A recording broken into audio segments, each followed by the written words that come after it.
નમસ્કાર બાળકો, જો આપણે વનસ્પતિમાં લાંબા અંતરના વહનની વાત કરતા હતા અને આપણે એ સમજી ગયા કે લાંબા અંતરનું વહન જલવાહક પેશીઓ દ્વારા સામૂહિક પ્રણાલી કે સામૂહિક વહનના સિદ્ધાંત અનુસાર થાય. એને આપણે સ્થળાંતરણ પણ કહી શકીએ. અને સામૂહિક વહન કયા કારણથી થાય તો કે દાબ તફાવત. વાહક પેશીમાં એક છેડે દબાણ વધુ હોય, બીજા છેડે દબાણ ઓછું હોય તો વહન થાય. અને આ દાબ તફાવત બે રીતે સર્જાતો હતો. કઈ બે રીતે સર્જાતો હતો? એક ધનાત્મક દબાણ કે એક છેડે દબાણ વધારીને ધકેલવામાં આવે અને બીજો દાબ તફાવત સર્જાતો હતો ઋણાત્મક રીતે, એક છેડેથી દબાણ ઘટાડી અને ખેંચવામાં આવે. તો આ બાબતોની સમજ આપણે મેળવી ગયા. હવે વનસ્પતિમાં જુદા જુદા પદાર્થોનું વહન જોઈએ. સૌથી પહેલા વાત કરીએ પાણી. પહેલા તો વનસ્પતિમાં પાણીનું શોષણ કેવી રીતે થાય એ સમજીએ. તો આપણે અંતસ્થ રચના વાળા ચેપ્ટરમાં ભણી ગયા કે મૂળના અધિસ્તરમાં મૂળ રોમ આવેલા હોય, એમાં ખાસ કરીને તરુણ મૂળમાં મૂળના નવા જે ભાગો હોય આગળના એમાં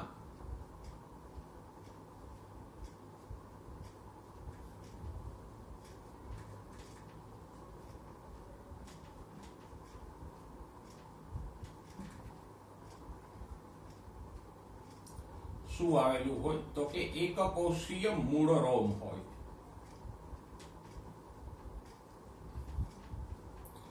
અને આ મૂળ રોમ જ મહદ અંશે પાણીનું શોષણ કરે. અને એટલે જ આપણે વનસ્પતિને મૂળને પાણી પીવડાવીએ છીએ, એની ઉપર પાણી છાંટતા નથી. કારણ તો કે વનસ્પતિમાં મૂળ દ્વારા પાણી શોષાય.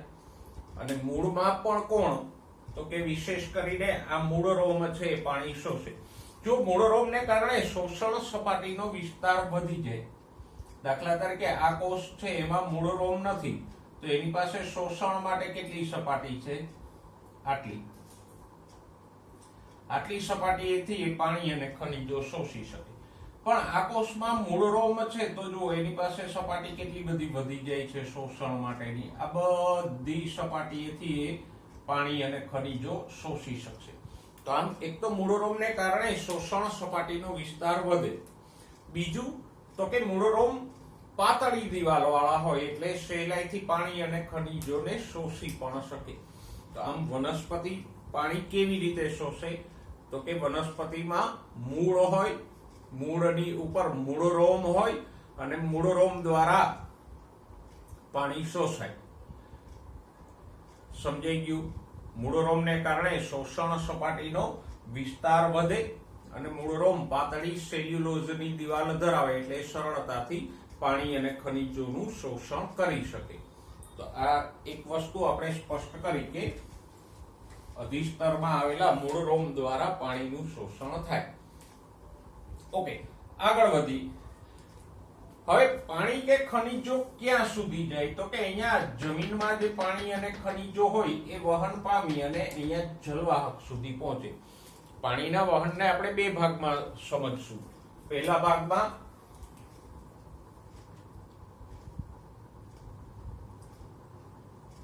જમીનથી લઈ અને મૂળની જલવાહક સુધીની વાત કરશું. અને બીજું તો કે મૂળની જલવાહકથી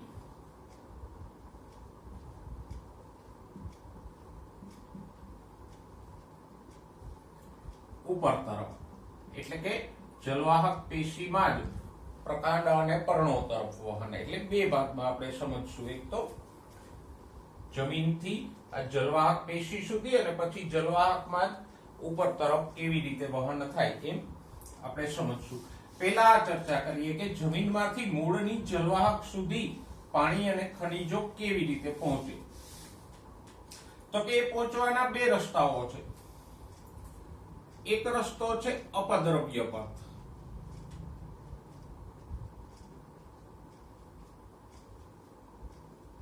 અથવા તો એને ઘણીવાર અપદ્રવ્ય પરિપથ પણ કહેવાય, જે કયો હોય. અને બીજો રસ્તો છે સદ્રવ્ય પથ કે સદ્રવ્ય પરિપથ.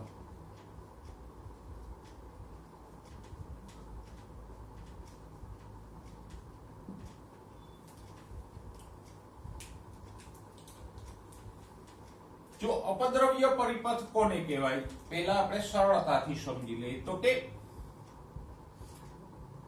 કોષ દિવાલ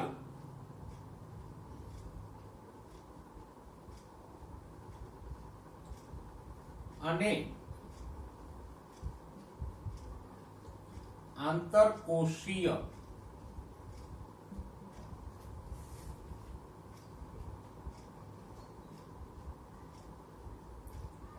અવકાશોના માર્ગે થતું વહન.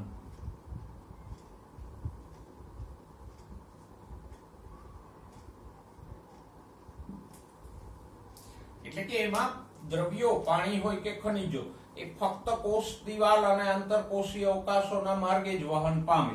એમાં ક્યાંય કોષરસ પટલ પાર થતું નથી. પાણી કે ખનિજો કોષરસ પટલને પાર કરતા નથી.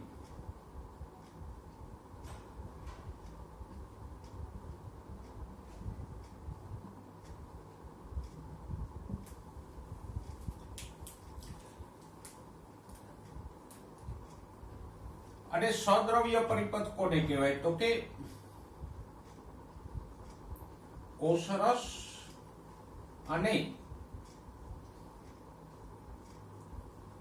કોષરસીય તંતુઓ.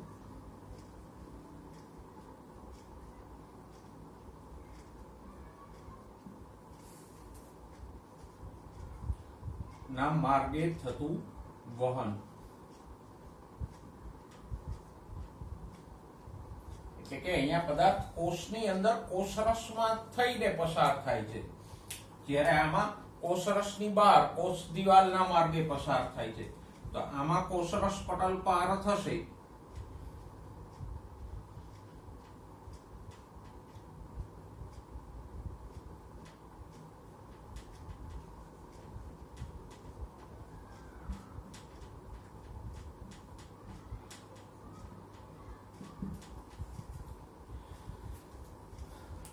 તો આ બે પથની આપણે ટૂંકી સમજ મેળવી કે જમીનથી મૂળની જલવાહક પેશી સુધી પાણી અને ખનિજો બે પરિપથ દ્વારા પહોંચે, કે આ અપદ્રવ્ય પરિપથ અને સદ્રવ્ય પરિપથ.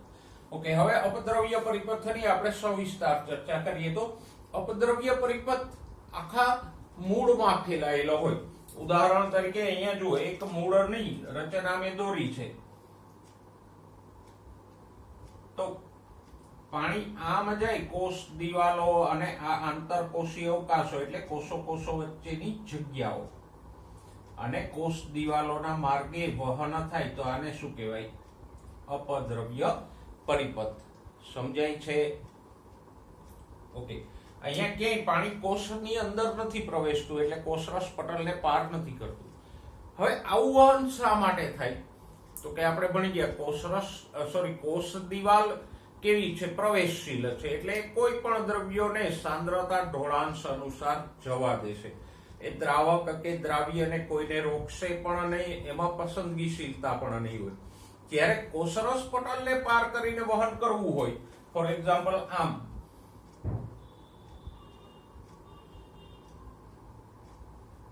આમ કોષની અંદરથી વહન થતું થાય તો ત્યાં કોષરસ પટલ પાર કરવું પડે. અને કોષરસ પટલ અર્ધ પ્રવેશશીલ અને પસંદગીમાન પ્રવેશશીલ છે, એટલે એ થોડોક અવરોધ ઉભો કરશે, પસંદગીના અણુઓને જ અંદર આવવા દેશે અને ધીમું વહન કરશે. જ્યારે કોષ દિવાલના માર્ગે જે વહન થાય છે એ અવરોધ વગરનું છે, એ મુક્ત રીતે સંકેન્દ્રણ ઢોળાંશ અનુસાર વહન થશે. જો આકૃતિથી આપણે આ બાબતને વિશેષ સમજવાનો પ્રયત્ન કરીએ તો અહીંયા થોડાક કોષો દોરેલા છે, ચારેક કોષો. કયા છે? તો કે આ મૂળના અધિસ્તરનો કોષ છે,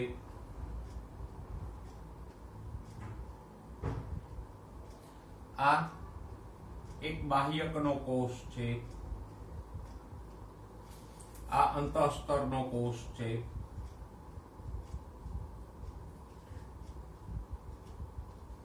અને આ પરિચક્રનો કોષ છે.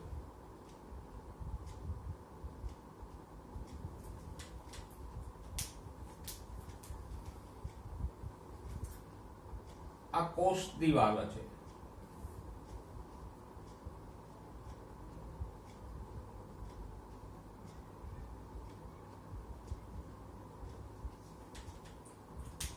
અને આ જે પર્પલ કલર થી બતાવેલ છે એ કોષરસ પટલ છે.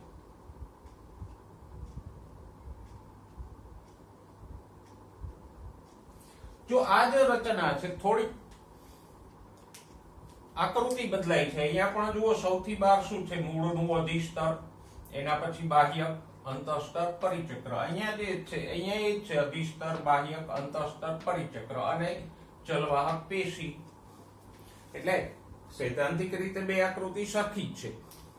ઓકે, તો હવે કોઈ દ્રવ્ય અહીંથી આમ વહન પામે, આ કોષ દિવાલો અને આંતરકોષીય અવકાશોના માર્ગે, તો એને શું કહેવાય? અપદ્રવ્ય પરિપથ. અને આવો અપદ્રવ્ય પરિપથ તો આખા મૂળમાં ફેલાયેલો હશે. જુઓ, ક્યાંયથી પણ આમ વહન થઈ શકે અપદ્રવ્ય પરિપથથી, બધા માર્ગે. અહીંથી આમ દ્રવ્યો જઈ શકે, બરાબર, અહીંથી આમ જઈ શકે ને. તો આ પરિપથ આખા મૂળમાં ફેલાયેલો છે, સિવાય કે અંતઃસ્તરમાં આવો અપદ્રવ્ય પરિપથ નથી. શા માટે નથી?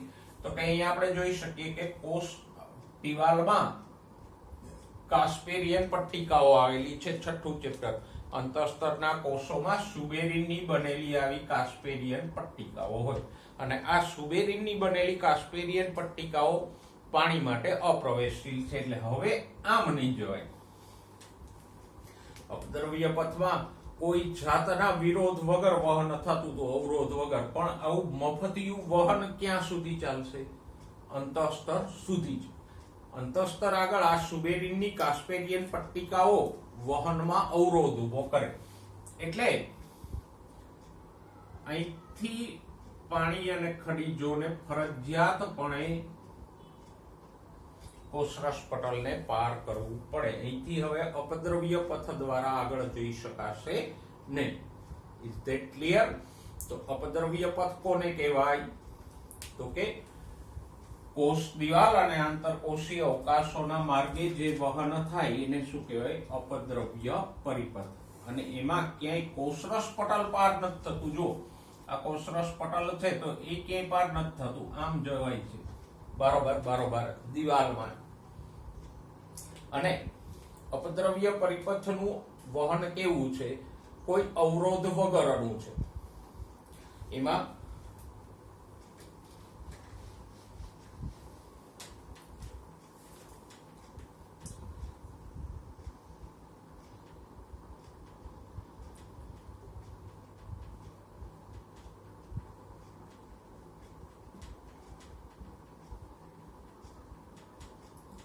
શા માટે? તો કે કોષ દિવાલો અને આંતરકોષીય અવકાશોના માર્ગે થાય છે. તો કોષ દિવાલ તો પ્રવેશશીલ છે, કોઈ પણ દ્રવ્યને ઢોળાંશ અનુસાર આગળ જવા દેશે, એમાં કોઈ પસંદગીશીલતા નથી. એટલે અવરોધ વગરનું છે. નેક્સ્ટ, અને અવરોધ વગરનું છે માટે જ મોટા ભાગનું વહન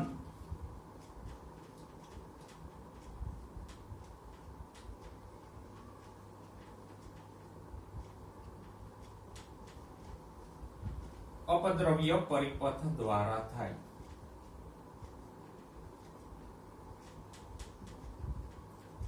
સદ્રવ્ય પરિપથથી તો ઓછું વહન થશે. શા માટે? તો કે એમાં કોષરસ પટલ પસંદગીશીલ પટલ છે, એટલે એમાં થોડોક અવરોધ નડશે. અવરોધ મીન્સ કે એ પસંદગીના ધોરણે અણુઓને આવવા દેશે, નહીં જરૂર હોય એને નહીં આવવા દે, તો એક અવરોધ ઉભો થયો ને, કે અમુકને આવવા દેવા, અમુકને ન આવવા દેવા, એવો. જ્યારે અહીંયા કોઈ અવરોધ નથી અને કોષ દિવાલો અને આંતરકોષીય અવકાશો ઘણા બધા હોય. ખાસ કરીને બાહ્યકના કોષો તો શિથિલ એટલે થોડા ઢીલા ઢાલા ગોઠવાયેલા હોય, તો એની વચ્ચે આવા આંતરકોષીય અવકાશો હોય જ. તો પછી એ આંતરકોષીય અવકાશો દ્વારા પણ અપદ્રવ્ય પથ સ્વરૂપે પુષ્કળ વહન થશે. ઓકે,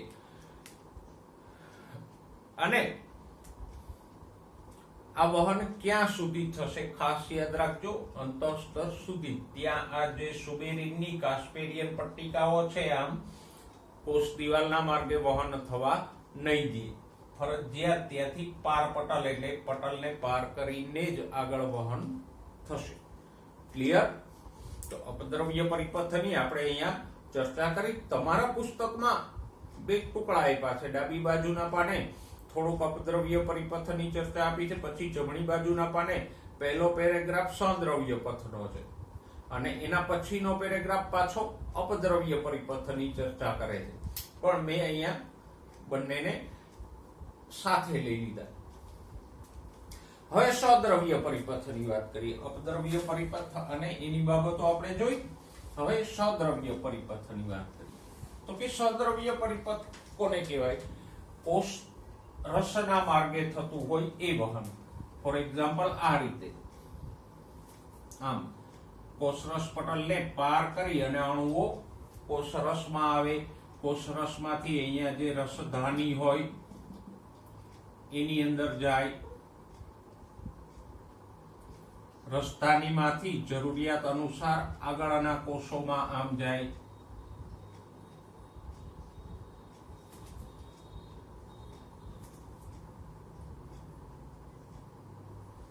તો અહીંયા જુઓ, પટલને પાર કરીને કોષરસની અંદર અંદર વહન થાય છે. તો આ કેવો પથ થયો?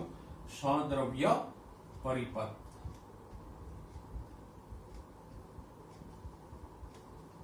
ત્યારે અહીંયા ક્યાંય પટલ પાર થતું નથી, માટે આ પથ કેવો થયો?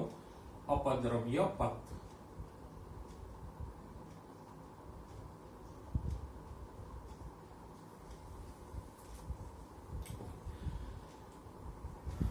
સદ્રવ્ય પરિપથમાં અવરોધ સર્જાશે. અવરોધ એટલે સર્જાય કે હમણાં જ મેં કીધું કે કોષરસ પટલ અર્ધ પ્રવેશશીલ અને પસંદગીશીલ પ્રવેશશીલ છે. એટલે અહીંથી એ બધાને આવવા નહીં દે. જેને જરૂર હશે એને જ અંદર આવવા દેશે. ભલે પ્રસરણથી આવવા દેશે, સાંદ્રતા ઢોળાંશ અનુસાર આવવા દેશે, પણ પસંદગીના ધોરણે. ફોર એક્ઝામ્પલ અહીંયા મેગ્નેશિયમ છે અને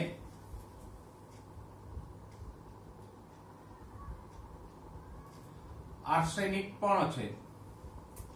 તો મેગ્નેશિયમ જરૂરિયાતનો અણુ છે તો એને અંદર આવવા દેશે. આર્સેનિક નકામો અણુ છે, ઝેરી છે, તો એને અંદર આવવા દેશે નહીં. તો આમે પસંદગીના ધોરણે અણુઓને અંદર પ્રવેશ આપશે. યસ, એક કોષમાંથી બીજા કોષમાં જવું હોય સદ્રવ્ય પરિપથમાં તો કોણ કામ આવશે? તો કે જો અહીંયા કોષો વચ્ચે આવા માર્ગો છે, એને શું કહેવાય? પ્લાઝ્મોડેસ્માટા.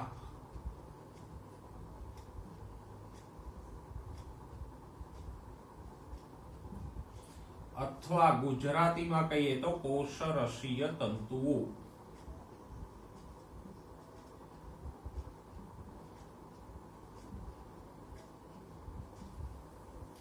તો આપણે જોઈ શકીએ કે આ કોષરસીય તંતુઓ દ્વારા એક કોષમાંથી બીજા કોષમાં વહન થાય છે. અને પ્રસ્તાવનામાં પણ આપણે એ જ કીધું હતું કે કોષરસીય તંતુઓ કે કોષરસીય પ્રવાહથી વહન થાય. કોષરસીય પ્રવાહ એટલે તો કે કોષની અંદર કોષરસ છે આમ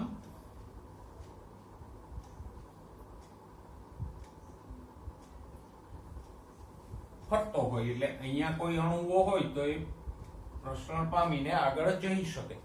હાઇડ્રીલા જેવી વનસ્પતિના પર્ણોમાં આવા 3 અને પણ કોષરસી પ્રવાહને આપણે જોઈ શકીએ માઇક્રોસ્કોપ નીચે.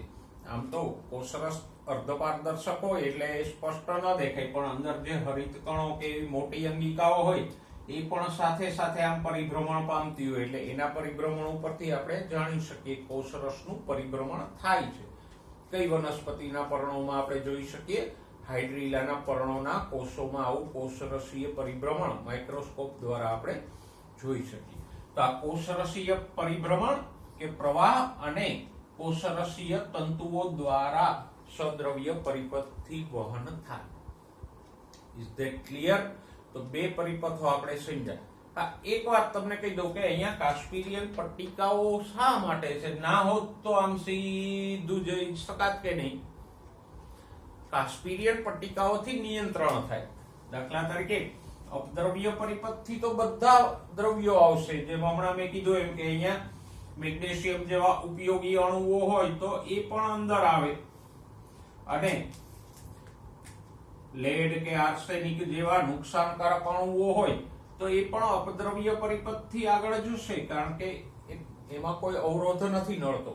તો પછી એ તો આગળ વધતા વધતા વધતા વધતા જલવાહકમાં પહોંચી જાય નકામા અણુઓ, પણ તો વનસ્પતિને નુકસાન થાય, ખોટા અણુઓનો અંદર ભરાવો થાય. એટલે અહીંયા સુધી વહન થશે. અહીંયાથી જે કામના અણુઓ હશે એ આગળ જશે, અને નકામા અણુઓ હશે એ અહીં રોકાઈ રહેશે. તો આ પસંદગીશીલતા થાય એટલા માટે અહીંયા કાસ્પિરિયન પટ્ટિકાઓનો અવરોધ આવે છે. જો એ ના હોય તો કામના અને નકામા બધા અણુઓ જલવાહકમાં ઘૂસી જશે. ઓકે, તો અપદ્રવ્ય અને સદ્રવ્ય પરિપથ દ્વારા દ્રવ્યો આગળ જાય, અને પછી આગળ જઈને ક્યાં પ્રવેશે? જલવાહક પેશીમાં. જલવાહક પેશીના જલવાહિનીના ઘટકો છે એ તો મૃત છે, એટલે એમાં હવે પ્રવેશ થશે એ અપદ્રવ્ય પરિપથથી જ થઈ જશે. એમાં એટીપીની ઉર્જા વાપરવાની પણ જરૂર નથી હોતી. તો એ નિષ્ક્રિય વહનથી સાંદ્રતા ઢોળાંશ અનુસાર આગળ જતા રહેશે અને જલવાહિનીમાં પ્રવેશી જશે. તો આમ આપણે વનસ્પતિમાં પાણીના વહનનો પહેલો ભાગ સમજ્યા. કયો ભાગ? જમીનથી જલવાહક પેશી સુધી, અને ત્યાં સુધી જવા માટેના બે રસ્તાઓ આપણે સમજ્યા. કયા? અપદ્રવ્ય પરિપથ અને સદ્રવ્ય પરિપથ. બે આકૃતિઓ દ્વારા આપણે સમજ્યા. ઓકે, હવે એક નાનકડી બાબત આમાં છેલ્લે. આમ તો એ મુદ્દાની ચર્ચા આપણે અગાઉ પણ ઘણી વાર કરી ગયા.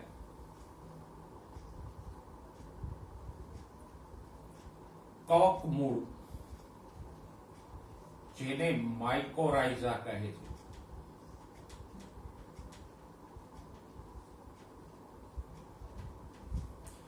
આ મુદ્દો ત્રીજી વાર આવ્યો. પહેલા ચેપ્ટર નંબર 2 માં ફૂગમાં આવ્યો હતો, પછી ચેપ્ટર નંબર 3 માં અનાવૃત બીજધારીઓમાં આવ્યો, અને હવે આ ચેપ્ટર નંબર 11 માં આવ્યો, કવક મૂળ. તો હવે તમને ખબર જ હશે કે કવક મૂળ એટલે શું. તો કે ઘણી વનસ્પતિઓના, ઘણી એટલે લગભગ 80% સપુષ્પ વનસ્પતિઓના મૂળ પર ફૂગ સહજીવન વિતાવે. એને શું કહેશું? કવક મૂળતા કે માઇકોરાઇઝા.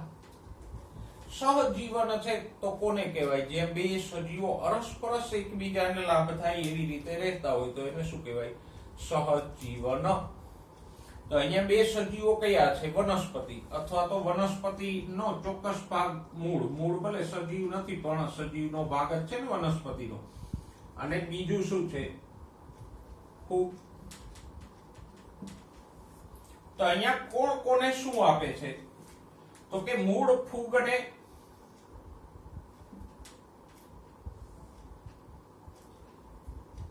શર્કરા, નાઇટ્રોજન યુક્ત દ્રવ્યો વગેરે આપે. જરાક આપણે નીચે લખીએ એટલે લખવાની મજા આવે.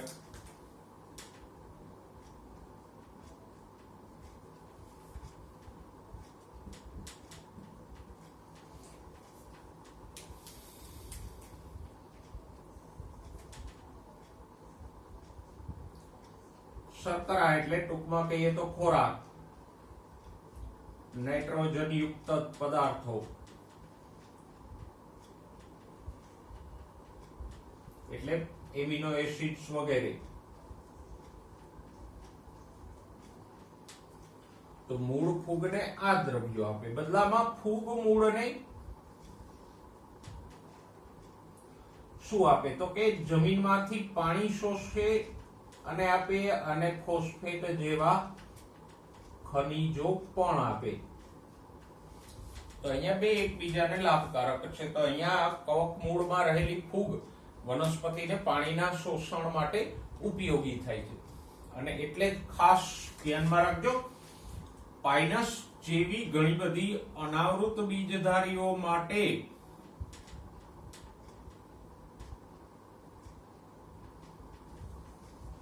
આ સંબંધ કેવો છે?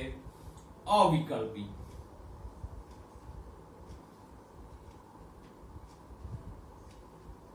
કવક મૂળતા એને માટે કેવી છે? અવિકલ્પી છે. એટલે કે એના વગર પાઇનસના બીજનો છોડનો વિકાસ જ ન થાય. પાઇનસના બીજનું અંકુરણ થાય, નાનકડો છોડ બને, પણ જો છોડના મૂળ ઉપર આ ફૂગ ન લાગે તો વિકાસ થઈ જ ન શકે. કારણ કે ફૂગ જે પાણી અને ખનિજો શોષવામાં મદદરૂપ થાય તો જ પાઇનસનો વિકાસ થાય, અધરવાઇઝ એ છોડ સુકાઈ જાય. તો આમ અહીંયા એ સંબંધ કેવો છે? અવિકલ્પી. એનો કોઈ ઓપ્શન જ નથી, ફરજિયાત છે કે માઇકોરાઇઝા હોય તો જ વિકાસ થાય, નહીતર ન થાય. તો આ એક છેલ્લે વધારાનો મુદ્દો આપ્યો છે, એને યાદ રાખજો. અપદ્રવ્ય પરિપથ, સદ્રવ્ય પરિપથને અલગ પાડીને સમજજો. મેં કીધું એમ તમારા પુસ્તકમાં અપદ્રવ્ય પરિપથની ચર્ચા આપી, વળી એક પેરેગ્રાફ સદ્રવ્ય પરિપથનો અને પાછો એક અપદ્રવ્ય પરિપથનો છે. તો એ બે પેરેગ્રાફને ભેગા કરીને સમજજો. સદ્રવ્ય પરિપથને અલગ લઈ લેજો. ઓકે બાળકો, હવે જોઈએ વનસ્પતિઓમાં પાણીનું ઉપર તરફ વહન. આપણે એટલું સમજ્યા કે જમીનમાંથી પાણી કેવી રીતે જલવાહક પેશી સુધી પહોંચે. હવે આ મૂળની જલવાહક દ્વારા પાણી અને ખનિજો ઉપર તરફ વહન પામશે, પ્રકાંડ અને પર્ણો તરફ, છેક ટોચ સુધી બધા ભાગોમાં વહન થશે ને, કે નહીં થાય? તો હવે એ ભાગ સમજીએ. અહીંથી આટલું આપણે સમજ્યા. હવે ઉપર તરફ વહન જોઈએ. એક વાત કહી દઉં કે આ જે પાણી અને ખનિજોનું જલવાહક દ્વારા ઉપર તરફ વહન થાય એને શું કહેવાય? રસારોહણ.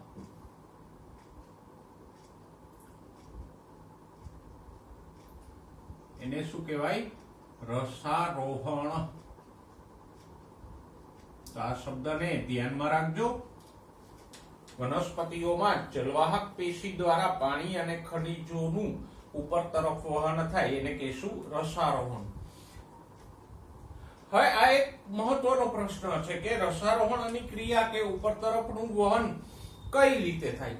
કારણ કે ઘણા બધા વૃક્ષો તો બહુ ઊંચા હોય, તો એટલી બધી ઊંચાઈએ પાણી અને ખનિજોને પહોંચાડવા, તો એમાં કોઈ શક્તિ વપરાય કે વહન નિષ્ક્રિય રીતે થાય? એની પાછળ કયું બળ લાગે, કયા સિદ્ધાંતો એમાં કામ કરે? તો એ એક સમજવા લાયક બાબત છે. અને એટલે જ આ બાબતને સમજાવતા ઘણા બધા સિદ્ધાંતો આપણને આપ્યા છે, પણ એમાંથી આપણે બે સિદ્ધાંતો ભણવાના છે. પહેલો સિદ્ધાંત છે મૂળ દાબ સિદ્ધાંત.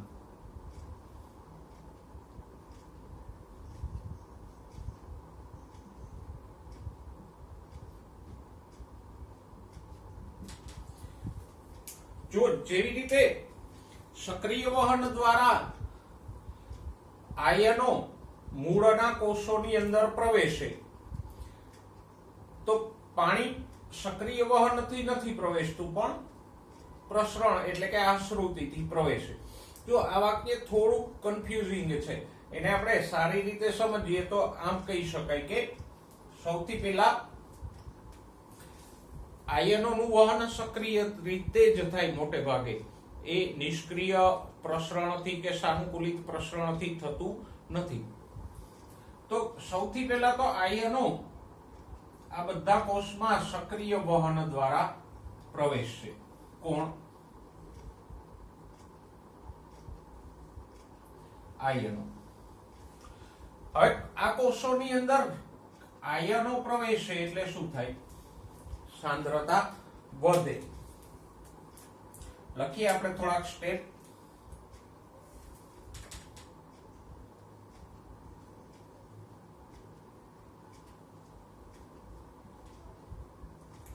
મૂળના બાહ્યકના કોષોમાં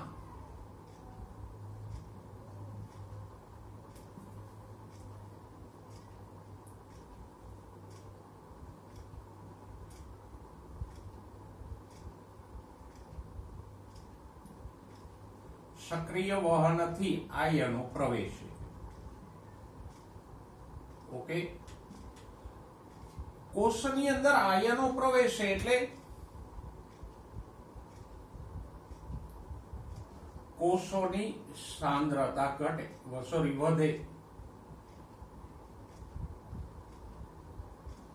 ને જેમ આપણે પાણીમાં મીઠું ઉમેરીએ તો પાણીની સાંદ્રતા વધે કે નહીં દ્રાવણની, એમ અહીંયા પણ કોષમાં અલગ અલગ પ્રકારના આયનો પ્રવેશે સક્રિય વહનથી કે નિષ્ક્રિય, તો કોષની અંદર સાંદ્રતા વધશે. સાંદ્રતા વધી, બીજા શબ્દોમાં આપણે કહી શકીએ જલ ક્ષમતા ઘટે.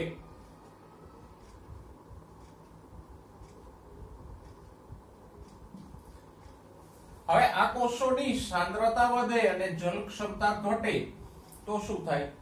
તો કે કોષમાં પાણી પ્રવેશશે આશ્રુતિથી.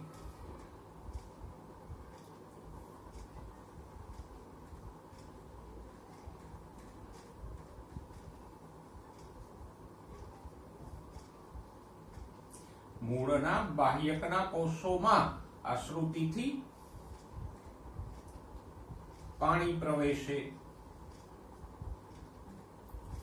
કોષોમાં પાણી પ્રવેશે એટલે કોષો આસુન થશે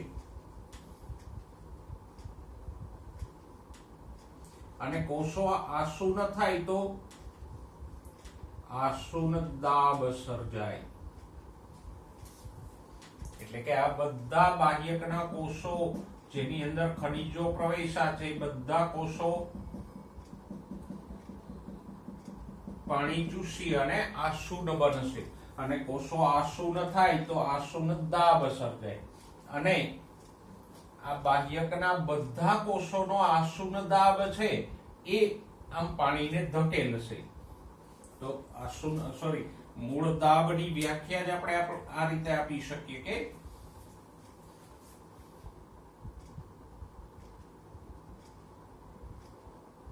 બાહ્યકના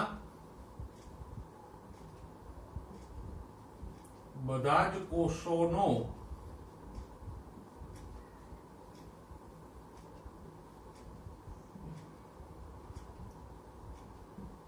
સંયુક્ત આસુન દાબ.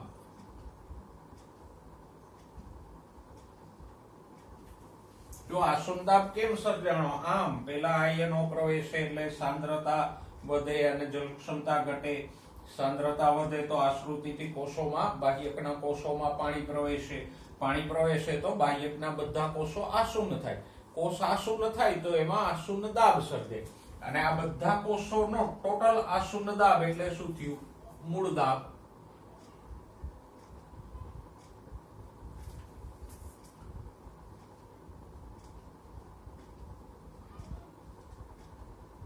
અને આ જે મૂળ દાબ છે એ પાણીને આમ ધકેલશે.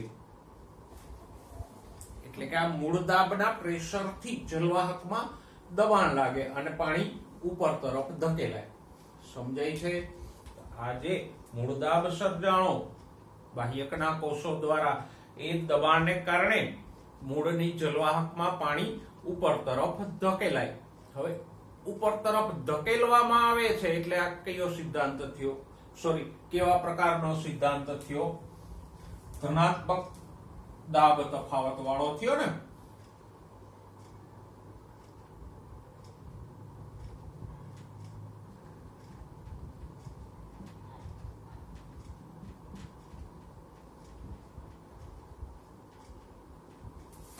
આ સિદ્ધાંત ધનાત્મક દાબ તફાવતથી સામૂહિક વહન સમજાવે છે.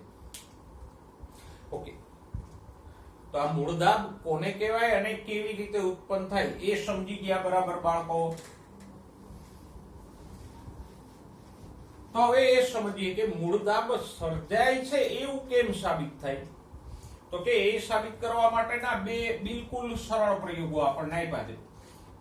ઉદાહરણ તરીકે કોઈ છોડ હોય, તંદુરસ્ત છોડ લેવાનો હો, સુકાઈ ગયેલો કે મરી ગયેલો છોડ નહીં.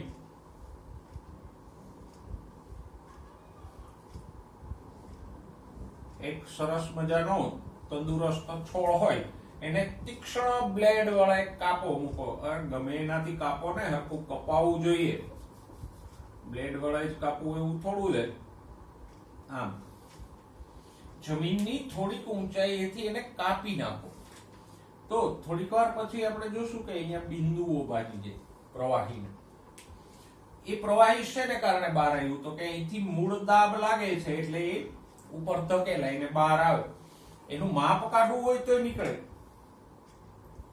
અહીંયા એક ચુસ્ત રબરની નળી ભરાવી દો પારદર્શક. આમ તો થોડીક વાર પછી ધારો કે 1 કલાક આપણે આને રાખ્યું તો આમાં પ્રવાહી જમા થયું. આ પ્રવાહીને લઈને તમે માપ કાઢી શકો કે કેટલું પ્રવાહી છે. તો કે 5 ml પ્રતિ કલાક. આમ માપ પણ કાઢી શકો. પણ માપ કાઢવું ગૌણ વસ્તુ છે. આવી રીતે છોડને કાપવાથી આપણે સમજી શકીએ કે મૂળ દાબ સર્જાય છે. આના કરતા બીજો એક સરળ પ્રયોગ છે. સવારના ભાગે આપણે ઘાસની વચ્ચે ચાલીએ તો આપણે જોઈએ છે ઘાસ અથવા તો ચણાના છોડ હોય તો એમાં પર્ણો ઉપર સવારના ભાગે પુષ્કળ પ્રમાણમાં પાણીના ઝીણા ઝીણા ઝીણા ઝીણા બિંદુઓ જામી જાય. તો એ શેને કારણે આવ્યા? તો કે મૂળ દાબને કારણે. મૂળ દાબનું પ્રેશર લાગે, નીચેથી દબાણ લાગે એટલે પર્ણોમાંથી આવા પાણીના નાના નાના બિંદુઓ બહાર આવે. અને આ બિંદુઓ બહાર આવે એને શું કહેવાય? બિંદુ સ્વેદન.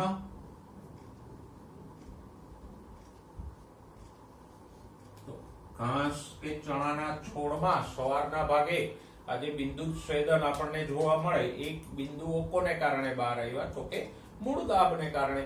તો મૂળ દાબ સર્જાય છે એવું સાબિત કરતા આ બે પ્રયોગો કે ઘટનાઓ આપણે જોઈ. ઓકે, તો આપણે પહેલા મૂળ દાબ સમજ્યા શું છે, કેવી રીતે સર્જાય, પછી એના સંબંધિત બે પ્રયોગો જોયા. હવે એ જોઈએ કે પાણીનું આમ ઉર્ધ્વ વહન થાય છે ઉપર તરફ, એમાં મૂળ દાબનો ફાળો કેટલો? ઓકે, મૂળ દાબ મેક્સિમમ કેટલો હોય?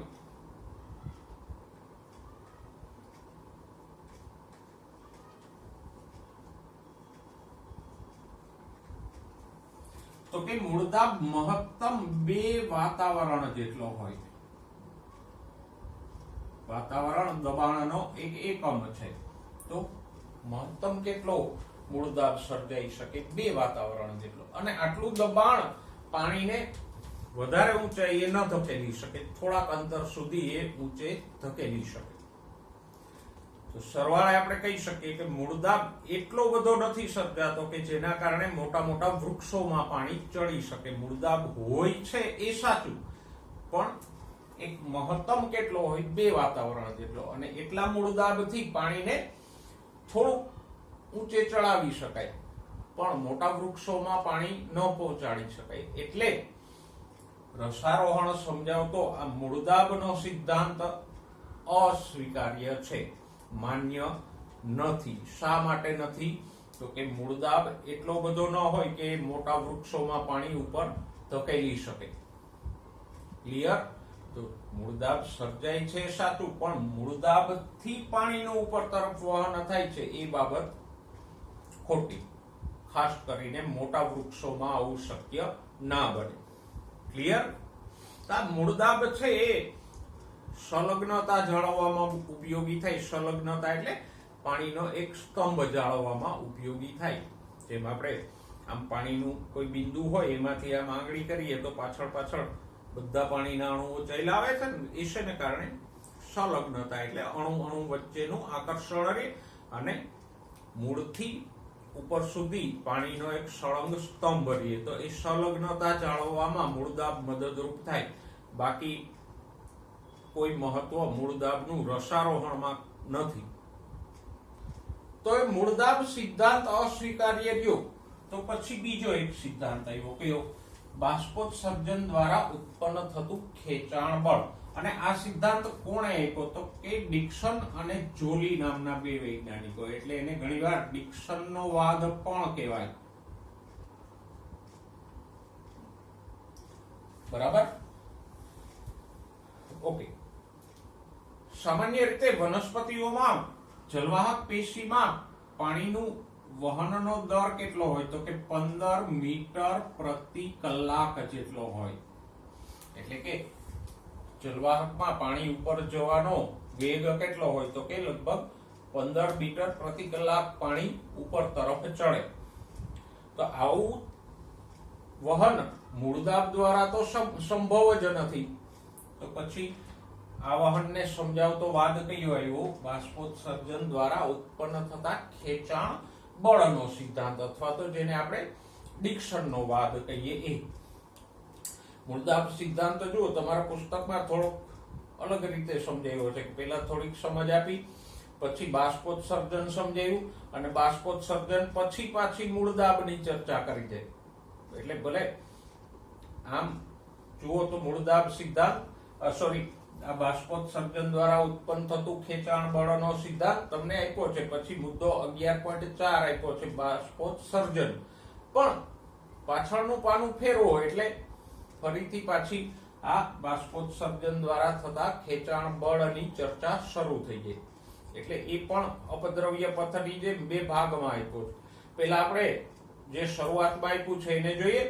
જો વનસ્પતિઓ દ્વારા બાષ્પોત્સર્જન થાય. બાષ્પોત્સર્જન એટલે શું? તો કે વનસ્પતિઓ વરાળ સ્વરૂપે પાણી ગુમાવે. એને શું કહેવાય? બાષ્પોત્સર્જન. અને બાષ્પોત્સર્જનમાં મુખ્ય ભૂમિકા કોણ ભજવે છે? તો કે વનસ્પતિમાં આવેલા વાયુરંધ્રો.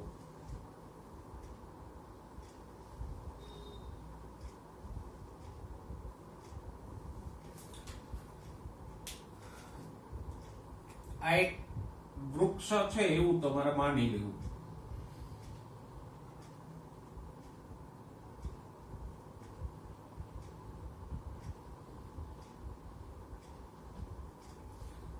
અને એમાં સળંગ જલવાહક પેશી છે. પર્ણની શિરાઓમાં પણ જલવાહક પેશી આવેલી હોય, આપણે ભણી ગયા. અને આ જલવાહકની અંદર પાણીનો સળંગ સ્તંભ હોય. એટલે કે છેક સુધી એમાં પાણી ભરેલું જોઈએ. એવું ન હોય કે વચ્ચેના ભાગમાં પાણી નથી, હવા જ છે. તો છેક નીચેથી લઈ અને આખી જલવાહકમાં બધે સળંગ પાણી ભરેલું હોય. હવે બને શું? તો કે વનસ્પતિના વાયુરંધ્રો વરાળ સ્વરૂપે પાણી ગુમાવે. એને આપણે શું કહીએ? બાષ્પોત્સર્જન. વાયુરંધ્રો પાણી ગુમાવે એટલે એ શું કરે? તો કે બાજુના ભાગમાંથી એ પાણી શોષે. બાજુમાં જે કોઈ જલવાહક પેશી હોય એમાંથી એ પાણી ખેંચશે. જલવાહકમાંથી પાણી ખેંચાણું એટલે અહીંથી છેક બધું પાણી ઉપર ખેંચાશે. જેમ આપણે સ્ટ્રો દ્વારા શરબત ચૂસીએ તો શું થાય? આપણે ઉપરનું પ્રવાહી ખેંચીએ એટલે છેક નીચેથી બધું પ્રવાહી ઉપર આવે છે. એવું જ અહીંયા થશે.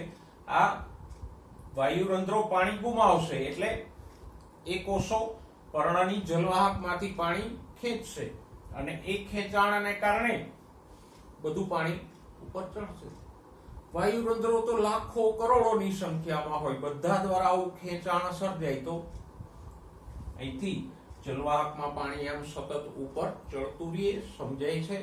એટલે જ આપણે શબ્દ શું વાપરો? બાષ્પોત્સર્જન દ્વારા ઉત્પન્ન થતું ખેંચાણ બળ. કે બાષ્પોત્સર્જનને કારણે પાણી આમ ખેંચાય છે. મૂળદાબને કારણે ધકેલાતું નથી, પણ બાષ્પોત્સર્જનથી પાણી ખેંચાય છે. એવું આ સિદ્ધાંત સમજાવે છે. અને માટે જ આ સિદ્ધાંત કેવો શેના આધારે છે? તો કે ઋણાત્મક દાબ તફાવતથી સમજાવે છે. જેમ સ્ટ્રો દ્વારા આપણે પાણીનું શોષણ કરીએ શરબતનું,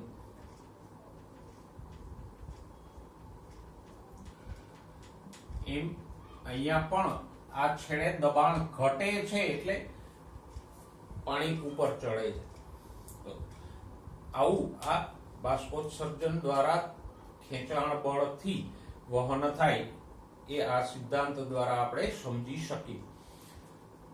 ઓકે, હવે જો નીચેલા પેરેગ્રાફમાં તમને એક પ્રયોગ આપ્યો છે કે બાષ્પોત્સર્જન થાય છે એ કેવી રીતે જાણવું, તો કે એના સિમ્પલ રસ્તાઓ છે. એક તાજો મજાનો છોડ હોય એની ઉપર પારદર્શક પોલિથિલિનની કોથળી, પ્લાસ્ટિકની કોથળી પારદર્શક તમે બાંધી દો તો થોડીક વાર, અથવા તો કોઈ કાચની કે પ્લાસ્ટિકની બરણી એની ઉપર રાખી દો તો થોડીક વારમાં તમે જોશો અંદર પાણીની વરાળ જમા થઈ જાય છે કે ભેજના બિંદુઓ જામી જાય છે. તો આ ભેજ ક્યાંથી આવ્યો કોથળીમાં કે બરણીમાં, તો કે વનસ્પતિના પર્ણો આ બાષ્પોત્સર્જનથી જે પાણી ગુમાવે છે એ બરણીમાં ચોંટી જાય છે. બીજું છે કોબાલ્ટ ક્લોરાઇડ પેપર ટેસ્ટ.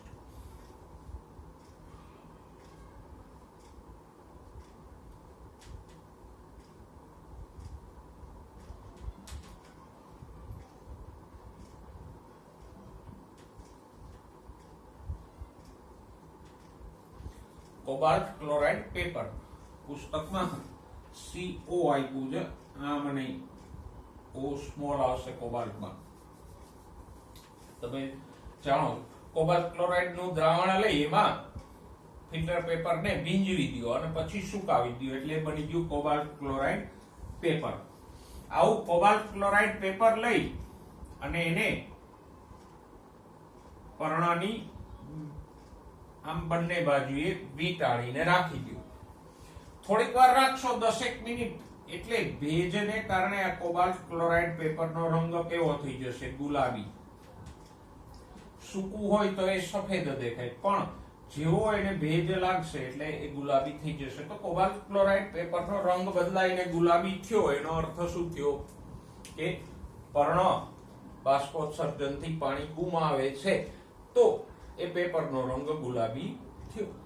આમ જે મૂળદાબ સમજવા માટે આપણે છોડને કાપીને સમજી શકીએ, એમ બાષ્પોત્સર્જન સમજવા માટે પણ બે પ્રયોગો આપ્યા છે. તો છોડ ઉપર પોલિથિલિનની કોથળી કે બરણી ઢાંકીને જાણી શકીએ, અને બીજું આ કોબાલ્ટ ક્લોરાઇડ પેપર દ્વારા સમજી શકીએ. તો આપણે અહીંયા બે બાબતો સમજાય. એક તો ઉત્સેદન દ્વારા કેવી રીતે પાણીનું ખેંચાણ થાય, અને બીજું બાષ્પોત્સર્જન થાય છે એની સાબિતી આપણે મેળવી. તો બાળકો, આપણે બાષ્પોત્સર્જન દ્વારા થતા ખેંચાણની વાત કરતા હતા. તો બાષ્પોત્સર્જન દ્વારા ખેંચાણ થતું હોય એવું આપણે કહીએ તો પહેલા આપણે બાષ્પોત્સર્જનને સમજવું જોઈએ કે નહીં, કે બાષ્પોત્સર્જન શું છે, પછી એના દ્વારા ખેંચાણ કેવી રીતે થાય એ આપણે આગળ સમજી શકીએ. તો બાષ્પોત્સર્જન એટલે શું? તો કે વનસ્પતિના હવાઈ ભાગો એટલે જમીનની ઉપરના ભાગો, વનસ્પતિના હવાઈ ભાગો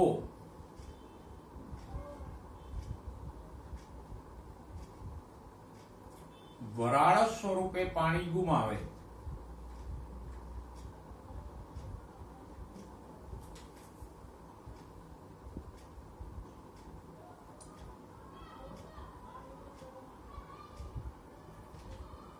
એ ક્રિયાને બાષ્પોત્સર્જન કહેવાય.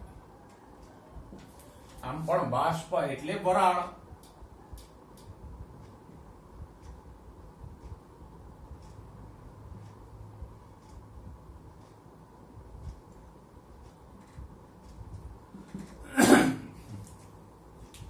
હવે નીટને અનુલક્ષીને આપણે બાષ્પોત્સર્જનના પ્રકારો પણ જોઈ લઈએ, જે પુસ્તકમાં નથી આપ્યા. બાષ્પોત્સર્જન મુખ્ય 3 રીતે થાય. એકત્વચીય,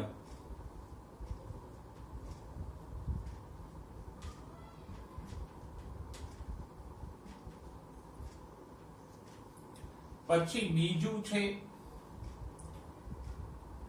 હવાદાર છિદ્રીય,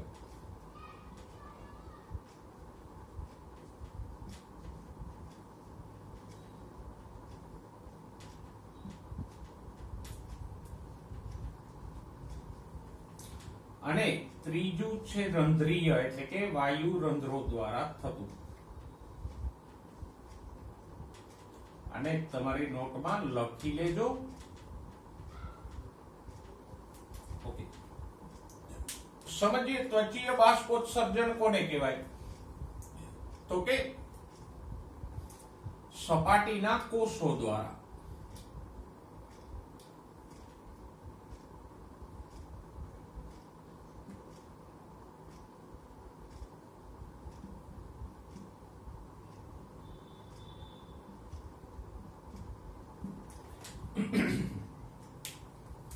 જો આ પર્ણ છે તો પર્ણના કોષો ઉપર તડકો પડે તો ઘણા બધા કોષો એમાંથી પાણી ગુમાવે તો એને આપણે શું કહી શકીએ? આ કોષો છે દાખલા તરીકે આમાંથી પાણી ગુમાવે તો એને આપણે શું કહી શકીએ? ત્વચીય બાષ્પોત્સર્જન. પણ ત્વચીય બાષ્પોત્સર્જન એકદમ ઓછું થાય. કેટલું થાય? તો કે લેસ ધેન 1%, અથવા એમ કે આશરે 1% કુલ બાષ્પોત્સર્જનના 1%. શા માટે? તો આપણે ભણી ગયા કે આ કોષોની સપાટી ઉપર ક્યુટિકલનું આવરણ આવેલું હોય એટલે એમાંથી પાણી ગુમાવવાનું પ્રમાણ બહુ ઓછું રહેશે. હવાદાર છિદ્રીય બાષ્પોત્સર્જન જુઓ, છઠ્ઠા ચેપ્ટરમાં છેલ્લો મુદ્દો, છેલ્લા પાને એક આકૃતિ આપી હતી જમણી બાજુએ હવાદાર છિદ્રની. પેલી ત્વક્ષા, ઉપત્વક્ષા અને ત્વક્ષેધાની ચર્ચા કરતા હતા ને, એમાં કે ત્વક્ષા છે એકદમ બહારની તરફ સૂકી હોય એટલે એમાં ક્યાંક ક્યાંક તૂટ પડે, અને ત્વક્ષામાં આ જે તૂટ પડે એને શું કહેવાય? હવાદાર છિદ્રો, જે સામાન્ય રીતે પ્રકાંડની ઉપર હોય.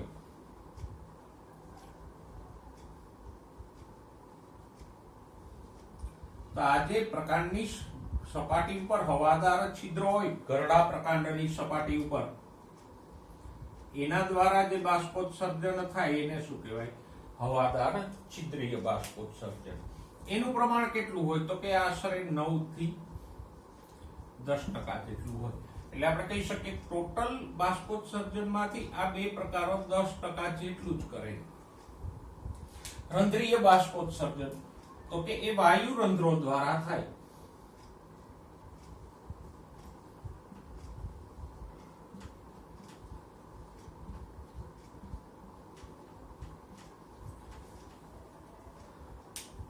પર્ણો અને કુમળા પ્રકાંડની સપાટી ઉપર જે વાયુ રંધ્રો આવેલા હોય અધિસ્તરમાં, એના દ્વારા આ બાષ્પોત્સર્જન થાય. અને ટોટલ બાષ્પોત્સર્જનમાંથી 90% આ પ્રકારનું છે. કયું? રંધ્રીય બાષ્પોત્સર્જન. આમ બાષ્પોત્સર્જન એટલે શું? તો કે વનસ્પતિના હવાઈ ભાગો વરાળ સ્વરૂપે પાણી ગુમાવે એને આપણે બાષ્પોત્સર્જન કહીએ. અને બાષ્પોત્સર્જન 3 પ્રકારે થાય: ત્વચીય, હવાદાર છિદ્રીય અને રંધ્રીય. એમાં સૌથી વધારે કોના દ્વારા થાય? કયા પ્રકારે થાય? રંધ્રીય, એટલે કે વાયુ રંધ્રો દ્વારા બાષ્પોત્સર્જન થાય. અને તમારી નોટમાં ટપકાવી લેજો. ઓકે, તો હવે વાયુ રંધ્રો દ્વારા બાષ્પોત્સર્જન થાય છે તો આપણે એની રચના સમજીએ અને વાયુ રંધ્રો ખોલબંધ થવાની ક્રિયા સમજીએ. પહેલું તો વાયુ રંધ્રો ક્યાં હોય? હમણાં મેં કીધું એમ પર્ણો અને કુમળા પ્રકાંડના અધિસ્તરમાં વાયુ રંધ્રો આવેલા હોય. વાયુ રંધ્રોનું મુખ્ય કામ શું છે? વાયુ વિનિમય.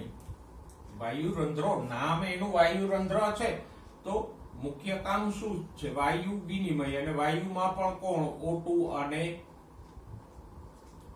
CO2 નો વિનિમય, એટલે આપલે પ્રકાશ સંશ્લેષણ થતું હોય ત્યારે આ વાયુ રંધ્રો દ્વારા CO2 અંદર જાય પર્ણમાં અને પ્રકાશ સંશ્લેષણમાંથી ઉત્પન્ન થયેલો ઓક્સિજન બહાર આવે.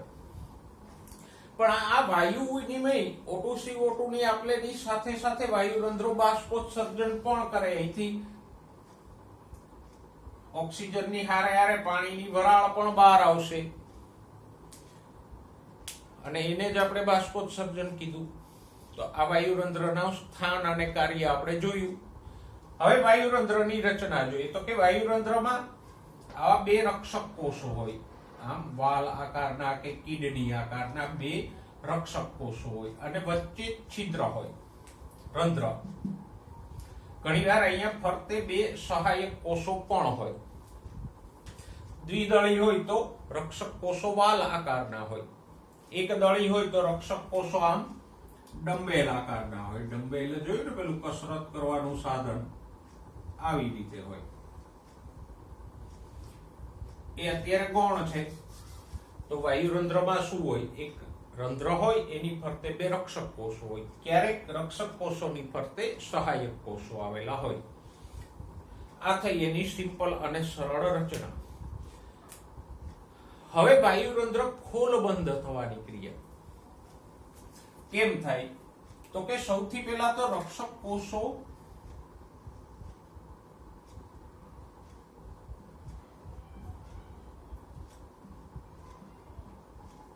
પાણી શોષી આશૂન બને.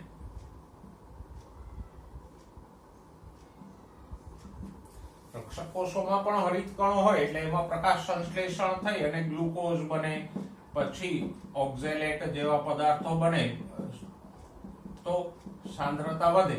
સાંદ્રતા વધે એટલે રક્ષક કોષો પાણી ચૂસી અને આશૂન બને. હવે રક્ષક કોષો આશૂન બને તો વાયુરંધ્ર ખુલે. કેવી રીતે ખુલે? તો કે કંઈક આવી રીતે ખુલે. જો અહીંયા આપણે જોઈ શકીએ કે આ રક્ષક કોષોની અંદરની દિવાલો છે જાડી છે, બહારની દિવાલો પાતળી છે. અંદરની દિવાલો જાડી અને બહારની દિવાલો પાતળી છે. તો હવે જ્યારે આ રક્ષક કોષ પાણી ચૂસીને ફૂલશે એટલે આ જાડી દિવાલો આમ નહીં ધકેલે પણ અંતરવલન પામશે, આમ થશે. આ બે જે જાડી દિવાલો છે રક્ષક કોષો આશૂન બને તો આમ અંદર તરફ ખેંચાશે, અંતરવલન પામશે. બરાબર. અને રંધ્ર ખુલશે. તો આમ રક્ષક કોષો આશૂન થાય તો રંધ્ર ખુલે. રંધ્ર ખુલવામાં આજે સેલ્યુલોઝની અરીય પટ્ટિકાઓ કે તંતુઓ દેખાડ્યા છે એ પણ મહત્વનો ભાગ ભજવે. એને કારણે પણ રંધ્ર આમ વિસ્તરે.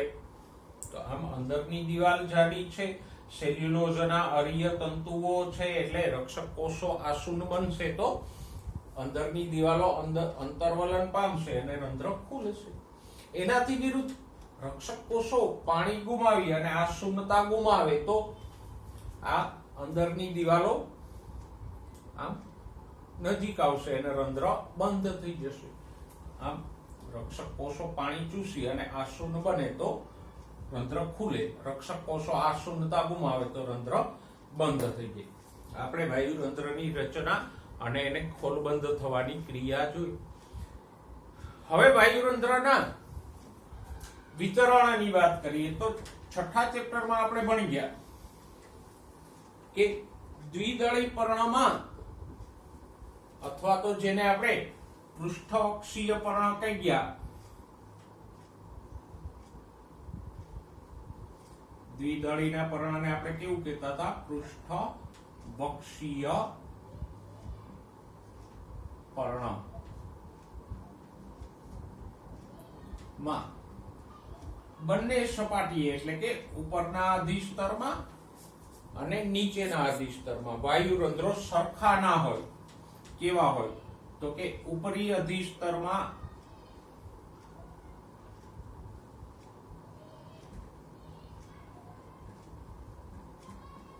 વાયુરંધ્રો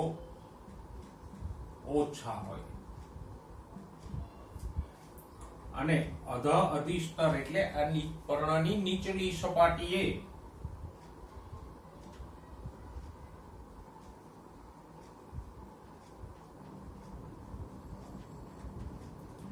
વધુ હોય. અને યાદ રાખજો, નીચે વધારે એટલે હોય કે વાયુરંધ્રોનું મૂળ કામ વાયુઓની આપલેનું છે, પાણી ગુમાવવાનું નથી. જો ઉપર વધારે હોય તો સીધો તડકો પડે એટલે બાષ્પોત્સર્જન વધી જાય ને વનસ્પતિને ડિહાઇડ્રેશન થઈ જાય.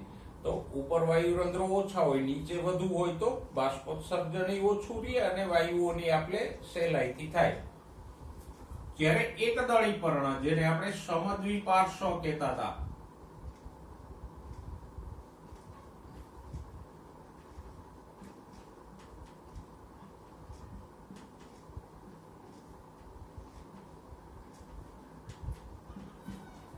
એમાં બંને અધિસ્તરમાં વાયુરંધ્રોની સંખ્યા સરખી હોય.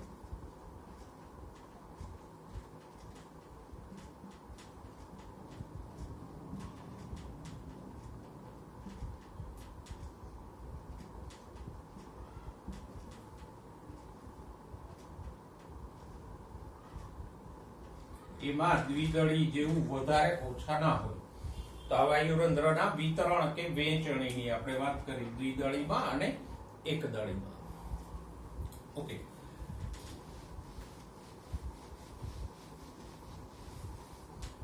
હવે બાષ્પોત્સર્જન ઉપર અસર કરતા પરિબળોની વાત કરી લઈએ. બાષ્પોત્સર્જન ઉપર અસર કરતા પરિબળોને આપણે બે ભાગમાં વહેંચી શકીએ, બાહ્ય પરિબળો અને આંતરિક પરિબળો. બાહ્ય પરિબળોમાં કયા છે? તાપમાન, પ્રકાશ, પવન અને ભેજ. એમાંથી તાપમાન, પ્રકાશ અને પવન વધે તો બાષ્પોત્સર્જન વધશે, જ્યારે ભેજ વધે તો બાષ્પોત્સર્જન ઘટે. એટલે આ એકને અલગથી યાદ રાખજો.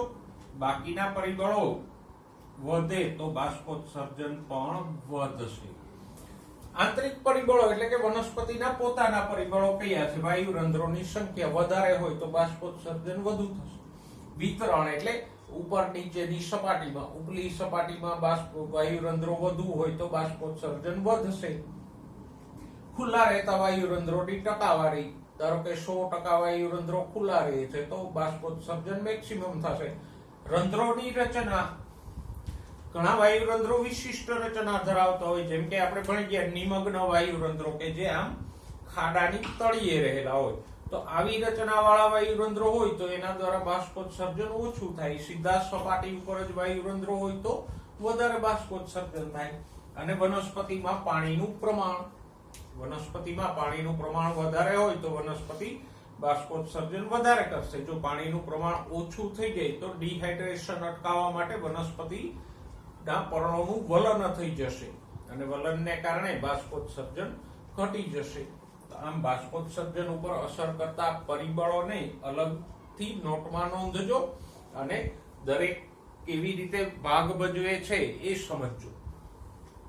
નેક્સ્ટ ટાઈમ ચેપ્ટરમાં બાકી મુદ્દાઓની ચર્ચા સાથે ફરીવાર મળીશું. ત્યાં સુધી સ્વસ્થ રહો, મસ્ત રહો અને ભણવામાં વ્યસ્ત રહો.